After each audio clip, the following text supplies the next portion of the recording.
dorm too, because he sort of looks familiar. I remember looking through a Southeast Missouri State University, one of those things where they say, where are they now? I'm never in those things because I don't fill out the fucking card or whatever, but Cedric the Entertainer went to Southeast Missouri State University, and I think Rush Limbaugh did too, so it's, we're kind of hit and miss at, Missouri. So I like Cedric the Entertainer. I like his commercials that are just kind of bizarrely,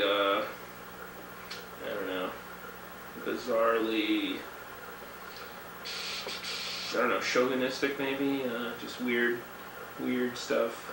Funny stuff though. He's a funny guy.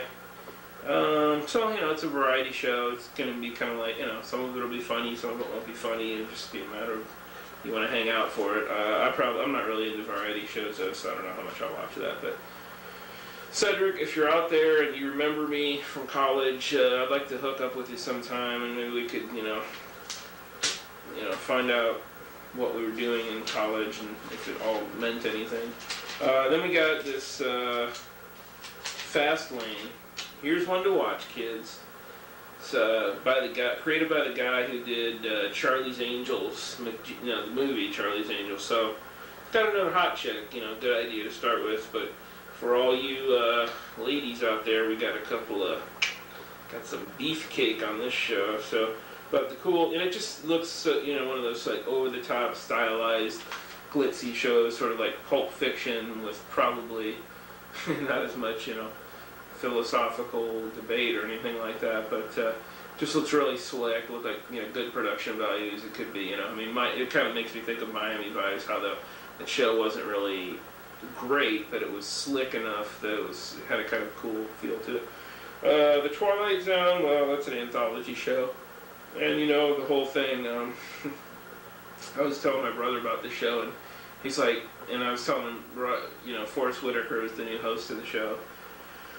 And so he's like, what do you mean? It's like, is Forrest Whitaker he's going to be playing old Twilight Zone episodes? I just thought it would be a weird idea to try to, superimpose Forrest Whitaker over Rod Steiger and have him introduce each episode. I don't know. Might be good. But it's new stuff, new Twilight Zone, weird shit, kind of, that's the whole genre. So if you're into that, you're into the whole, looking for a new show after the X-Files got canceled, might be something to watch, but I prefer sci-fi that has, consistent characters to follow and that kind of stuff. So, again, if I'm bored, I might watch an anthology type show, but probably not on a regular basis. New medical show called MDs. There's no point in me even really, this is not my genre. Even Gideon's Crossing, which is probably one of the, probably the best medical drama ever. I couldn't really hang with it, and most people couldn't hang with it. It was canceled. Don't like ER. I know it's, got some good production values, but, I don't like it, and I can't imagine, without, Gideon's Crossing was as close as you could ever come to me of a medical show worth watching. This new show, MDs, I don't think they've got it. They look like they're kind of trying to do some kind of, Hawkeye and whatever, BJ retread or something. Wacky doctors. Presidio Med, that's like a girly girl kind of medical show. And if you like that kind of thing, again, go for it. I'm not going to be there. Without a Trace, this is the another Jerry Bruckheimer kind of slick production, so I really just expect that to be just like CSI, which he also produced, and it's sort of like shows that are technically well done, and this Fastlane could be like this too, where it's glitzy or technically well done, but doesn't have any kind of soul to it. But this Without a Trace is about a crime unit that kind of tracks down people who are lost and that kind of thing. So. Yeah, it'd be hard to imagine if they didn't have an emotional component to that, if they just had people clinically going in and finding people and going, okay, as you were, So I think they're going to put a little bit more emotional kind of material into that. It might be fun to watch, I don't know.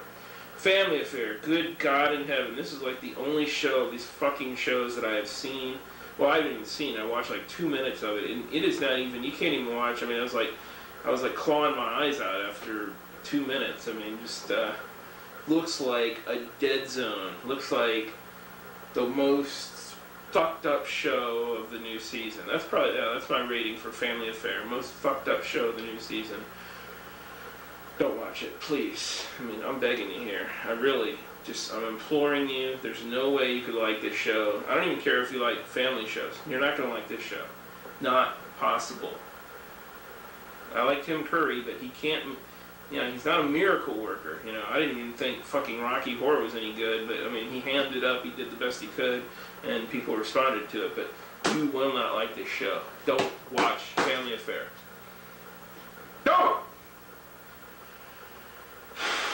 Sorry, get it. Get kind of emotional about Family Affair. Dinotopia. Push Nevada. Push Nevada. This is the Ben Affleck show. This is what they really were going to call it originally because he created it, and he wanted that. He wanted to call it the Ben Affleck show, and they said, "Are you going to be in the show?" And Ben Affleck said, "No, I do movies. Fuck you. I'm not a TV actor." So they said, "Well, then you can't call it the Ben Affleck show."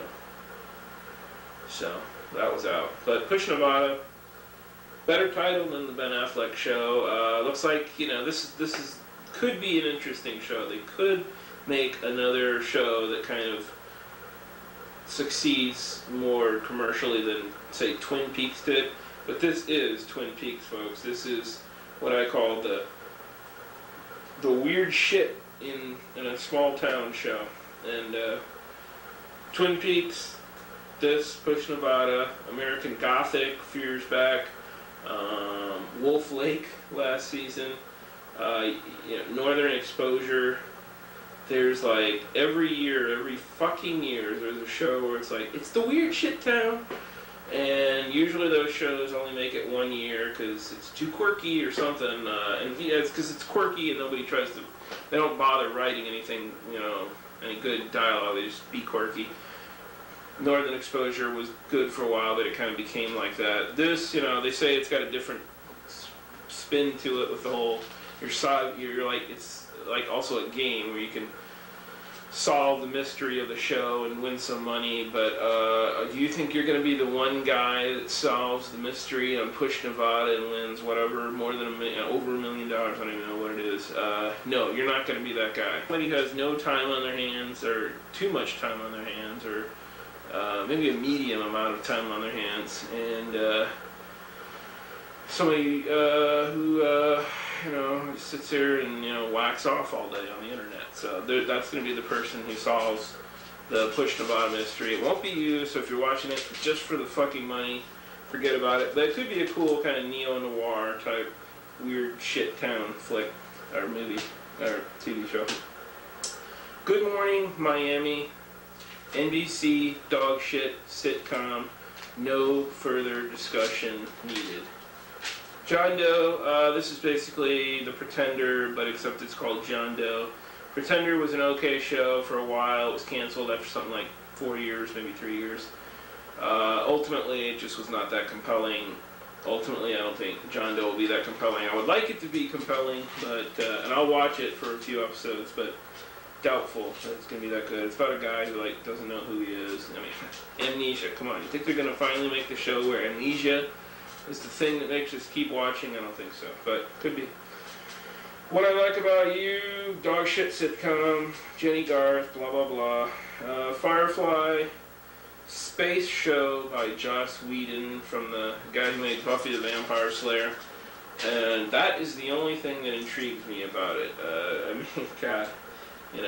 Sci-fi shows are one thing, weird perspectives on reality, but a space sci-fi show is just, it's hard to make a good one of those, so, good luck, Joss Whedon. I hope you've done it, but, you're gonna have to work your ass off. Hack. It's a show about a guy who's like a cabbie, and he gets involved in adventures, and, that's a pretty fucked up premise, if you ask me, but it does star David Morse. He's a pretty good actor. He did a guest shot on Homicide once. Pretty accomplished film actor, so, it's like The Equalizer, totally unrealistic. Guy just spends all his time, trying to, help people, solve their problems, crimes, and shit like that. So, But if you like the guy, like I liked Edward Woodward on The Equalizer, so David Morse can pull this shit together, then Hack could be a good show. Okay, let's move on here. Greetings from Tucson. Don't know much about this one. I think it's about like a Latino family though, and maybe like the wife is, not Latino or something. I've heard that it's sort of, according to TV Guide, it's another kind of, could be interesting, but so far they don't really do anything beyond the fact that they've said, look, it's Latino people here, so you need to, hopefully that'll develop into something and be good, but then we have Robbery Homicide Division, which, this is another one that intrigues me because of the name behind it, Michael Mann, who made Miami Vice. Tom Sizemore is a good actor, and if they make this kind of like, if they create another sort of hard-boiled cop, like something you would see in a James Ellroy novel, then that could be a good show. If you're just going to be a normal cop guy, fucking forget about it. Not going to happen. Certainly not going to be the best cop show ever. So that pretty much covers the new shows, folks. Hope that helps you out a little bit. I know I'm really excited about this whole new show time of the year. It's finally time to go back to watching TV. There's just nothing to watch over the summer. You just fucking watch reruns of bullshit. But now, now you got new bullshit to check out. That's something. It is something. You might not think it's something, but it is something. Now, Family Affair, that's not anything. It's not anything you wouldn't be associated with. So, hope you show some discretion about what kind of TV shows you watch. I hope if you are a parent and you have kids, that you kind of pay attention to what your kids watch. They probably shouldn't watch this show, especially when Lupe starts talking about circumcisions, because a lot of the kids, especially if they're really, if like it's babies and little kids in the room, and they start hearing a guy, if they can understand language at all, even if they can sort of intuitively figure out what the guy is saying. If they hear Lupe talking about circumcision, that's going to be painful. They're going to remember that they were circumcised. And, for me, I've totally blocked out my circumcision, but that took years. It did. I had to see a therapist, and, for a while I convinced myself that I wasn't even circumcised. It's just ludicrous. And that was a bad place for me. But finally, when I was like 13, I started seeing a therapist regularly, and he was like, dude, you were circumcised. Let's not fuck around here.